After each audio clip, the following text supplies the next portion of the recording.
Selamat berjumpa kembali. Pada kesempatan ini saya ingin membahas satu hal yang menurut saya sangat penting berkaitan dengan perubahan kehidupan orang Flores akhir-akhir ini.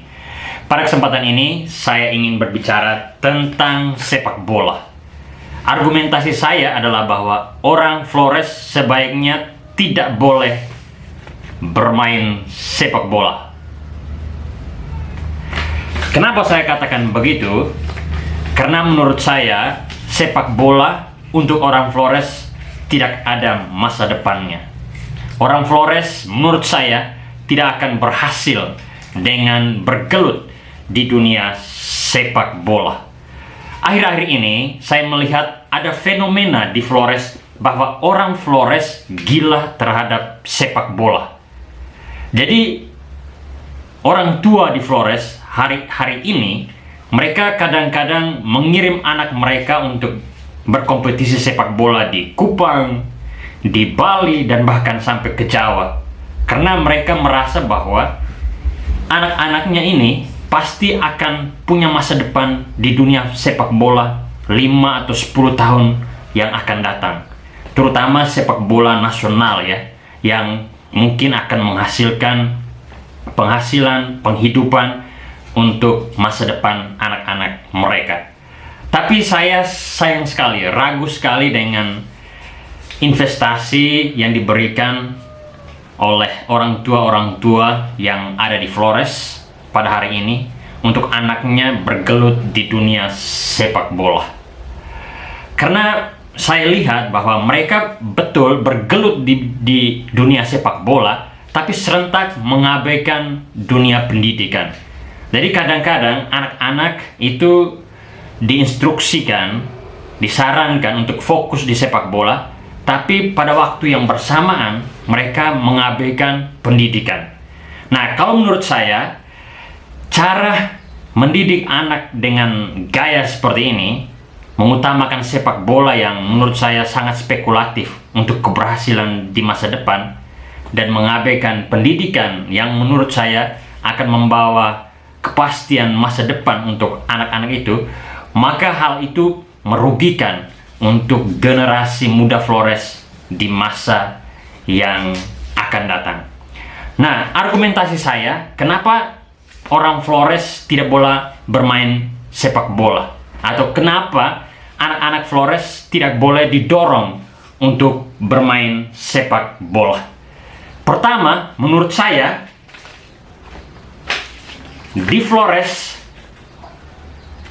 fasilitas sepak bolanya sangat terbatas. Karena fasilitas sepak bolanya sangat terbatas, maka sulit sekali untuk membina bibit-bibit muda di Flores agar satu saat mereka bisa berkibar di level nasional bahkan internasional, sehingga mereka bisa hidup dari sepak bola. Hari-hari ini saya lihat ada beberapa orang yang menganggap mereka sudah hebat kalau mereka bisa berkompetisi di level daerah atau provinsi.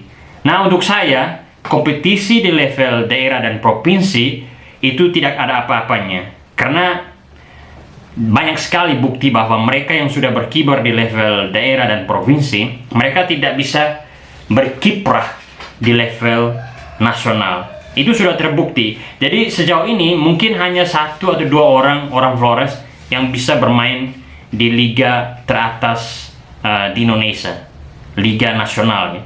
Jadi ya untuk saya dengan bukti seperti ini, maka ya orang Flores sebenarnya kalau dia ingin bergelut di dunia sepak bola, dia sebenarnya menurut saya tidak punya masa depan.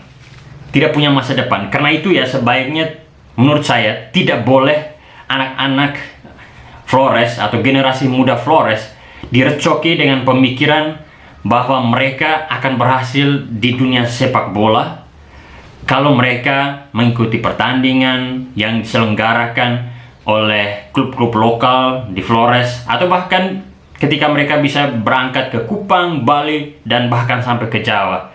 Saya pikir sebaiknya jangan terlalu bermimpi terlalu tinggi, karena menurut saya bahwa sepak bola tidak punya masa depan untuk generasi Flores. Nah, lalu pertanyaannya, bagaimana dengan Papua? Nah, kalau menurut saya, orang Papua, walaupun mereka tidak memiliki fasilitas yang sama seperti orang Flores, tapi orang Papua itu dimanjakan oleh alam yang kaya dan juga topografi yang sulit ya. Jadi mereka mungkin sudah sejak kecil, sejak dini mengonsumsi makanan-makanan yang sehat yang disediakan oleh alam, tetapi sekaligus mereka ditantang oleh topografi alam Papua yang sangat keras. Jadi walaupun tanpa fasilitas yang baik seperti di Flores, ya mereka bisa berkibar di level nasional. Nah, betul di Flores itu topografi memang sulit. Tetapi sayangnya kita orang Flores tidak dimanjakan oleh alam yang kaya dan subur seperti di Papua. Jadi pasokan nutrisi yang kita peroleh, terutama para generasi muda, itu tidak mendukung mereka untuk menaklukkan alam dan kemudian bisa menaklukkan sepak bola seperti orang Papua. Dan karena alasan seperti itu, menurut saya orang Flores sebaiknya tidak boleh meniru orang Papua atau bermimpi seperti orang Papua agar bisa menjadi pemain profesional. Dan karena itu menurut saya mungkin sebaiknya hanya orang Jawa saja yang bermain sepak bola, atau hanya orang Jawa saja yang boleh fokus bermain sepak bola. Generasi muda Jawa saja. Kenapa seperti itu? Ya karena ya fasilitas yang baik dan benar itu lebih banyak berpusat di Jawa. Dan mungkin ya di beberapa tempat lain di Indonesia. Tetapi yang saya lihat selama ini, fasilitas sepak bola yang paling maju ya di Jawa. Ya, kemajuan Jawa bukan saja berkaitan dengan sepak bola, tapi hampir di semua bidang. Pendidikan, industri, pariwisata, dan lain sebagainya hanya berpusat di Jawa saja. Dan ya, karena itu, dalam kaitan dengan sepak bola, biarlah orang Jawa yang bermain sepak bola. Dan orang Flores tidak boleh bermain sepak bola, tapi harus fokus pada dunia pendidikan. Karena pendidikanlah yang menurut saya bisa membuat generasi Flores punya masa depan. Nah, konkretnya seperti apa orang Flores bermimpi ke depan? Atau konkretnya seperti apa generasi muda di Flores harus bermimpi ke depan? Menurut saya, kalau orang Flores berfokus pada pendidikan, maka orang Flores di masa yang akan datang bisa menjadi pemikir. Jadi anak-anak atau generasi muda di Flores hari ini sebaiknya dididik, diindoktrinasi untuk menjadi pemikir di masa depan dengan belajar. Apalagi Flores ini, dunia pendidikannya itu sudah dibangun oleh misionaris Katolik hampir sama dengan Jawa ya. Jadi abad ke-18 atau abad ke-19 pendidikan pertama diperkenalkan di Jawa. Di Flores itu misionaris Katolik sudah membangun pendidikan misalnya di Larantuka. Jadi ada sejarah pendidikan yang lama dan juga basic pendidikan yang kuat untuk orang Flores bisa menjadi pemikir di masa depan. Dan itu sudah dibuktikan, misalnya ada beberapa pemikir hebat yang berasal dari Flores seperti Ignaz Kleden, Daniel Dakidae, dan juga beberapa pemikir yang lain yang mungkin saya tidak terlalu kenal namanya. Dan mereka-mereka itu bisa menjadi panutan, atau generasi muda di Flores ya sebaiknya melihat mereka sebagai panutan, bukan melihat para pemain sepak bola sebagai panutan. Karena ya menurut saya orang Flores tidak punya masa depan di dunia sepak bola. Jadi jangan membuang-buang energi untuk bermimpi menjadi pemain sepak bola profesional. Yang kedua, orang Flores bisa menjadi pemusik. Nah, dengan belajar menekuni pendidikan, terutama pendidikan musik, baik formal maupun informal, orang Flores bisa menjadi pemusik hebat di masa depan. Dan berdasarkan riset-riset terdahulu, itu sudah membuktikan bahwa orang Flores itu punya kemampuan bernyanyi yang baik. Kalau tidak salah, ada penulis yang bernama Weber, apakah ini Max Weber atau Weber yang lain, yang mengatakan bahwa kemampuan musikalitas orang Flores itu memang bagus sejak dulu. Bahkan ada satu kapten dari Belanda yang menulis buku I Remember Flores. Kapten Saito ya kalau tidak salah namanya, itu dia juga mengapresiasi kemampuan musikalitas orang Flores. Nah, karena itu dengan dasar sejarah yang kuat, dengan dasar genetika mungkin yang kuat, ya orang Flores sebaiknya bermimpi menjadi pemusik. Dan sekarang sudah terbukti beberapa pemusik Flores itu bisa berkibar di level nasional. Misalnya Silet Open Up atau Near yang berasal dari Maumere, Silet Open Up yang berasal dari Bejawa, dan beberapa pemusik muda lainnya.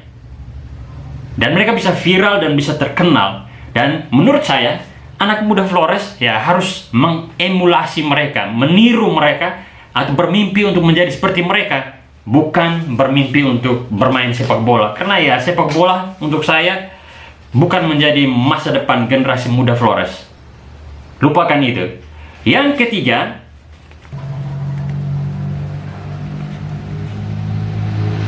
ya, jadi anak muda Flores harus bermimpi untuk menekuni bidang-bidang teknik, bersekolah di jurusan-jurusan teknik, seperti menjadi insinyur, mengambil studi di bidang teknik industri, teknik kimia, teknik nuklir. Karena menurut saya ilmu-ilmu ini yang besok-besok akan mengendalikan dunia, atau juga teknik komputer. Jadi orang Flores sebaiknya mempelajari ilmu-ilmu di bidang teknik. Dan menurut saya ketidakmajuan Flores hari ini salah satunya juga karena kita kekurangan orang-orang yang memiliki kemampuan teknis. Sejauh ini berdasarkan pengamatan saya, orang Flores lebih cenderung mempelajari bidang-bidang humaniora, sosial humaniora. Karena itu kita tidak melihat persoalan-persoalan di Flores secara komprehensif, hanya melihat dari sisi sosial humaniora tanpa menekuni atau berusaha mencari jalan keluar persoalan kemiskinan Flores dari aspek teknisnya. Karena itu ya ke depan kalau kita mau supaya orang Flores maju, bisa keluar dari kemiskinan, kita harus mengirim sebanyak mungkin anak-anak muda Flores untuk studi di bidang-bidang teknik. Apalagi hari ini kan ada beasiswa LPDP, Australia Awards, dan itu semua mendukung orang-orang Flores untuk menekuni dunia pendidikan, dan mereka bisa mengambil bidang-bidang yang sudah saya sebutkan tadi, menjadi pemikir, pemusik, dan orang-orang yang bisa paham di bidang teknik. Karena hanya dengan itu kita bisa keluar dari kemiskinan, kemunduran yang kita alami selama ini. Lalu pertanyaannya, bagaimana? Apakah orang Flores harus menjadi guru dan perawat? Saya pikir di Flores hari ini kita sudah surplus guru dan perawat. Orang-orang Flores sejauh ini berpikir mereka bersekolah untuk menjadi guru atau perawat karena mereka mau menjadi PNS. Betul, orientasi menjadi PNS itu bisa memberi kenyamanan untuk kehidupan generasi muda Flores.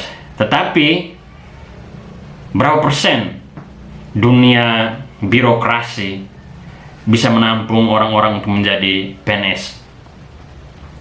Untuk saya, sebaiknya orang Flores stop untuk sekolah menjadi guru dan perawat. Atau dikurangi ya, jangan stop sama sekali, takut nanti satu saat kita kekurangan guru dan perawat. Kita masih membutuhkan guru dan perawat. Jika Anda memiliki keberatan dengan argumentasi dan juga pendapat saya, Anda bisa membantah saya dengan menulis di kolom komentar di bawah ini. Sampai jumpa di episode yang lain.